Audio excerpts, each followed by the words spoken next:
So for today's video, namalengke ako. So itong lugar na to ay Dengkil area. So dito lang to sa along the highway. Tapos sa mismong bus stop siya.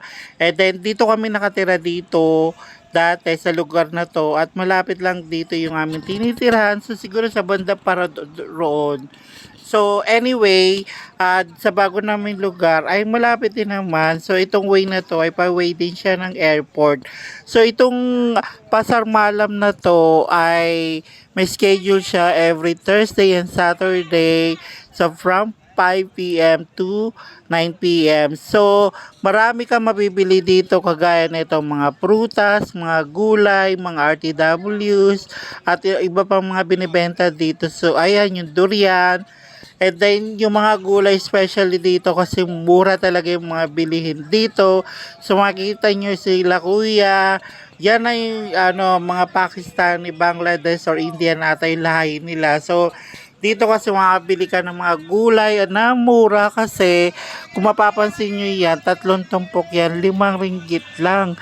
So malaking matitipid mo kumpara kung bibili ka dun sa may department store o sa may grocery. At then ito naman yung mga phone stand. So bumili ako dyan, yung inawakan ko na yan na bakal kasi mas matibay siya kumpara yun sa mga plastic, especially kapag kakatabi mo yung phone mo sa higaan at pag nanaiga mo yung plastic na yan ay masisira agad.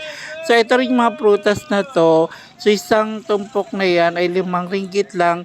Subalit yung mga prutas dito ay hindi ganun kasarap o katamis kagaya sa atin. Then ito rin yung mga RTW na hukay-hukay, mura lang siya guys, at basta marunong ka lang mamili, makakapili ka ng maganda, and the best na yon pang OOTD. So ito naman yung mga ready to eat na foods nila na dito na niluluto. Yung makikita nyo niluto nila dyan ay pambalik. So ito naman yung kanilang mga fried chicken na dyan na rin niluluto.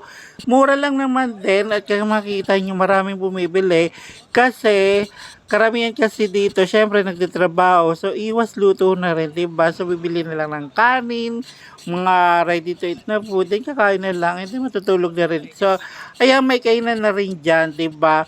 So, gusto ko sana mag-dining dyan, kaya lang nahiya ako maki-sit-in kasi pamilya yung kumakain dyan. So, nakakaya naman. And then, bumili na lang ako ng aking pagkain. So, habang nag-iikot ako, ipapakita ko sa inyo kung ano yung mga nabibili ditong pagkain. So, yan yung may iba't ibang palamig nila. So, yan makita nyo, more tabak yan. So, masarap yan kapag yung feeling niya is chicken or sardinas. So, dito ako bumili ng 3 pirasong pambalik. So, ₱3 lang isa, bawat isa. So, makikita niyo yung kulay green na yan ay pandan flavors. Yung binili ko lang kasi yung natural lang. Anyway, masarap din naman yung pandan, but mas gusto ko yung normal na flavor nila. So, ayan lang siya guys, para siyang bibingka sa atin or malaking pancake. Ito yung sinabi ni ate doon, ay binubod niya doon ay chocolate. Ayoko ng chocolate kasi kapag natunaw, sobrang tamis. So, ayan din, nakita niyo niluluto niya, kway chow, mi gore, kway chow goreng niya, tapos yung katabi niya, mi goreng, and then yun naman ay mihon goreng. So, masarap dyan. So, although nagtaas na rin yung presyo dahil sa mga bilihin talaga ngayon ay nagtataas na talaga. Pero mura pa rin naman. Tsaka malaki yung serving nila dito kapag bumili ka. So, ayan, makita niyo yung mga ibang dry goods na binibenta dyan.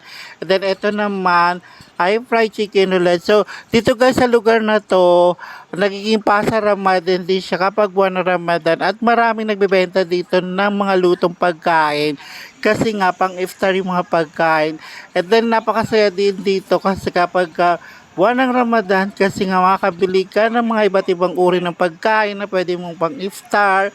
Di ka na magluluto sa bahay, or kung gusto mo naman makalibre, pumunta ka sa masjid, meron binibigay doon na pagkain. But eto guys, mga kagandahan kasi dito, napaka-convenient. So ayun yung mga pika-pika food naman nila. So yung inano ni ate, ikor, then meron siyang french fries. So yung likor na yan ay parang kikiyam sa atin.